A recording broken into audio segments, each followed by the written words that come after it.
Hello दोस्तों, नमस्ते, प्रणाम। मैं मंजू सिंह 05 चैनल से बोल रही हूँ और एक गाली गीत गाने जा रही हूँ।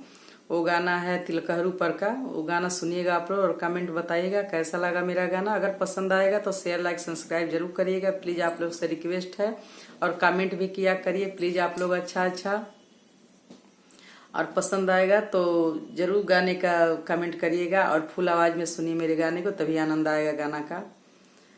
इहवा के नाश्ता बड़ी नामी हो, नाश्ता क के तू जइहा। इहवा के नाश्ता बड़ी नामी हो, नाश्ता क के तू जइहा।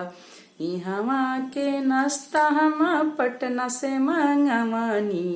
इहवा के नाश्ता हम पटना से मंगवनी। पटना के बर्फी बड़ी नामी हो, नाश्ता क के तू जई। पटना के बर्फी बड़ी नामी हो, नाश्ता क के तू जइहा। इहवा के नाश्ता बड़ी नामी हो, नाश्ता क के तू जइहा।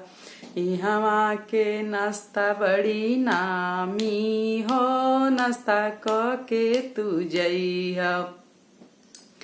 एक डिब्बा नाश्ता अपने दीदी के ले जइहा। बर्फी के स्वाद अपने दीदी के चिखइहा। एक डिब्बा नाश्ता अपने दीदी के ले जइहा। पेड़ा के स्वाद अपने दीदी के चिखइहा। पेड़ा चिखाई के लोभइहा हो, नाश्ता क के तू जइहा। पेड़ा चिखा के लोभइहा हो, नाश्ता क के तू जइहा। इहवा के ठंडा बड़ी नामी हो, ठंडा पी के तू जइहा। इहवा के ठंडा बड़ी नामी हो, ठंडा पी के तू जइहा। इहवा के ठंडा हम दिल्ली से मंगवनी। इहवा के ठंडा हम दिल्ली से मंगवनी।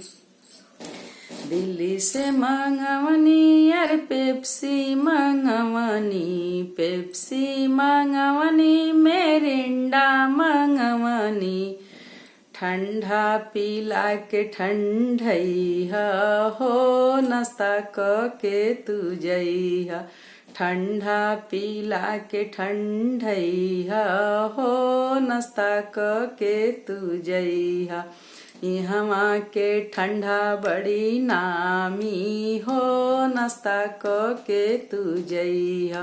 इहवा के ठंडा बड़ी नामी हो, नाश्ता क के तू जइहा। इहवा के बिरवा बड़ी नामी हो, बिरवा कुछ के तू जइहा। इहवा के बिरवा बड़ी नामी हो, बिरवा कुछ के तू जइहा। इहवा के बिरवा हम दिल्ली से मंगवनी। इहवा के बिरवा हम लखनऊ से मंगवनी। लखनऊ के बिरवा बड़ी नामी हो, नाश्ता क के तू जइहा। लखनऊ के बिरवा बड़ी नामी हो, नाश्ता क के तू जइहा। एक बिरा पान अपने बुआ के खिलइहा। एक बिरा पान अपने बुआ के खिलइहा। पनवा खिलाई रसलीहा हो, नाश्ता क के तू जइहा। पनवा खिलाई रसलीहा हो, नाश्ता क के तू जइहा।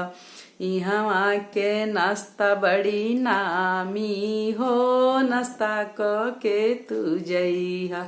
इहवा के नाश्ता बड़ी नामी हो, नाश्ता क के तू जइहा। प्लीज पूरा गाना सुनने के लिए आप लोग रिक्वेस्ट है आप लोग से, पूरा गाना आप लोग सुनिए प्लीज।